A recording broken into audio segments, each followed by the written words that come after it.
Do you know that some dogs can swim distances of several kilometers, while others panic even at the sight of a small puddle?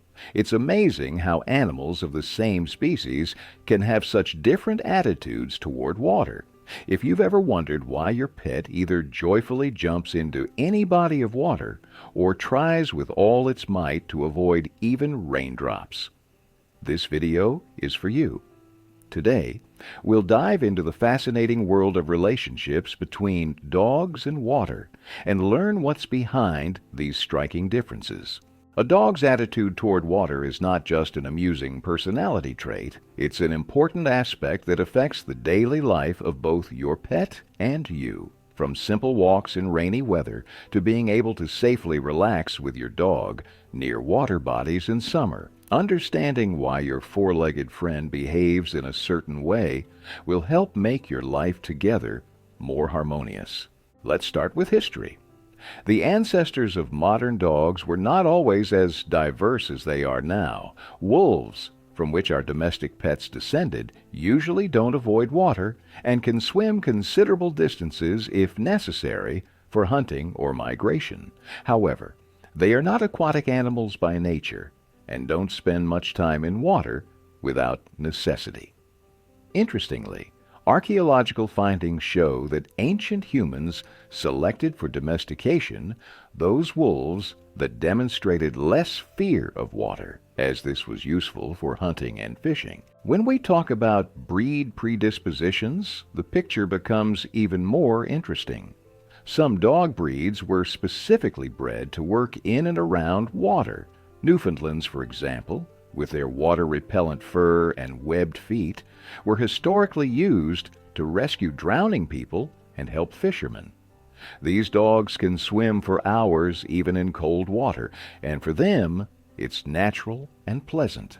Labrador retrievers and golden retrievers are also known for their love of water. They were bred to retrieve waterfowl shot during hunting, and their bodies are perfectly adapted for swimming. Dense water, repellent fur, strong legs, and a tail that serves as a rudder when swimming. Portuguese water dogs, as the name suggests, are also natural swimmers who historically helped fishermen drive fish into nets. On the other hand, there are breeds that, by their nature, are not very friendly with water. Bulldogs and pugs with their short muzzles and heavy build are physically not adapted for swimming. They quickly get tired and can drown. Many terriers, bred to hunt rodents in burrows, also often don't show enthusiasm for water procedures. And some small breeds, such as Chihuahuas, simply get cold quickly in water due to their small size and thin fur. But breed predispositions are only part of the story.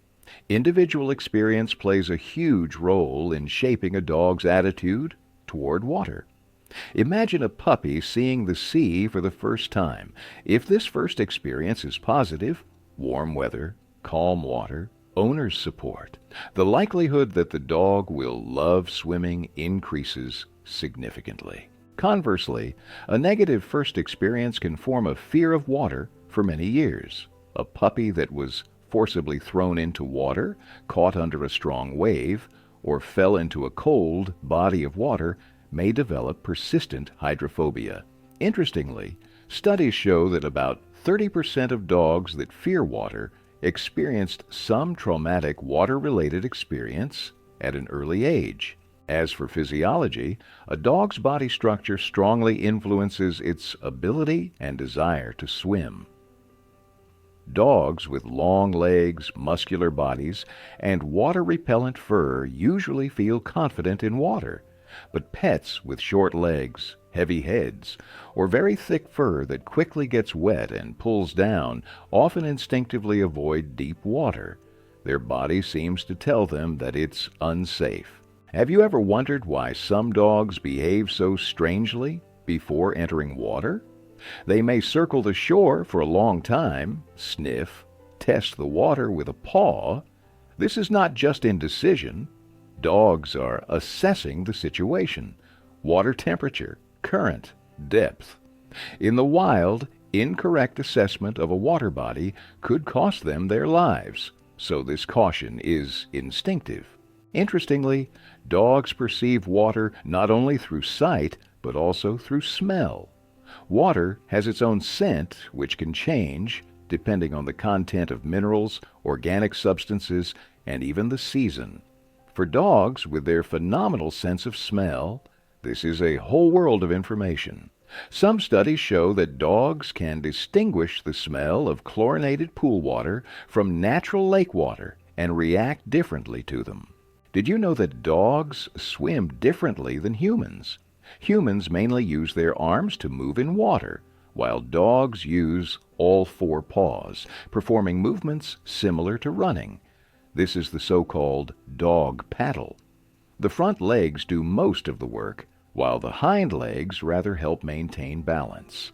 That's why dogs with strong front limbs are usually better swimmers. Now let's talk about how to help a dog that's afraid of water. The main rule is never to force them. Forcibly immersing a dog in water will only intensify the fear and can lead to serious trauma, both physical and psychological. Instead, use a gradual approach and positive reinforcement. Start small. Allow the dog to simply observe the water from a distance, encouraging calm behavior with treats and praise. Then you can move on to games near water without requiring the dog to contact it. When your pet begins to feel comfortable, offer it to independently explore shallow water, perhaps by throwing a favorite toy or treat there. Surprisingly, sometimes dogs learn not to fear water by watching other dogs. If you have an acquaintance with a dog that loves to swim, a joint walk to a water body can be an excellent learning experience for your pet.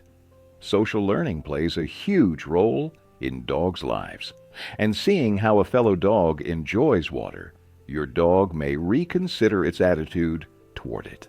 And what if your dog, on the contrary, loves water too much and is ready to jump into any body of water indiscriminately?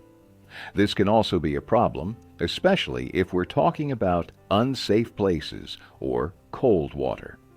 In such cases, it's important to teach the dog the stop or no command, which will work even in moments of high excitement.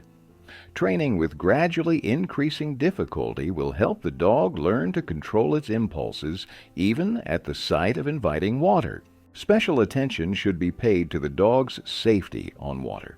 Even if your pet is an excellent swimmer, there are always risks. Fatigue, currents, whirlpools, cold water that quickly lowers body temperature.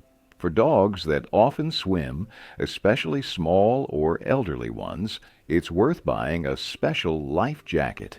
It will not only provide additional safety, but also allow the dog to stay in the water longer without overexertion. After swimming, it's important to properly dry the dog, especially the ears, to avoid otitis and other health problems. Dogs with floppy ears are particularly prone to ear infections after swimming, and long-haired breeds may require special coat care to avoid tangles after drying. Interesting fact, some dogs not only love to swim, but also demonstrate real talents in this area. There are dog diving competitions in the world where dogs compete in long jumps from a springboard into water. The record for such a jump is more than 8 meters, and some rescue dogs are capable of towing in water a load 10 times their own weight. To summarize, a dog's attitude toward water is a complex set of factors: genetic predispositions, physiological characteristics, personal experience, and proper training. Understanding these factors will help you better understand your pet and possibly help it overcome fear or, conversely, learn safer behavior in water. What about your dog? Does it love water or prefer to stay away from it? Share your stories in the comments. Perhaps you have your own secrets on how to help your pet make friends with water, or funny incidents related to bathing your four-legged friend. We would all be interested to read. If this video was useful for you, don't forget to like it. This will help other dog lovers find this information. Subscribe to the channel and turn on notifications so you don't miss new episodes about our beloved four-legged friends. And if you know someone who is facing the problem of hydrophobia in a dog, or conversely, with a pet's excessive love for water, share this video. It may help solve the problem. In upcoming episodes, we will continue to explore the amazing world of dog habits and behavioral characteristics. Get ready to learn many new and unexpected things about your four-legged companions. Remember, each dog is unique, and what seems strange in its behavior often has deep evolutionary or physiological causes. Understanding these causes is the key to harmonious relationships with your pet. Take care of your dogs and enjoy every moment spent together, whether on land or in water.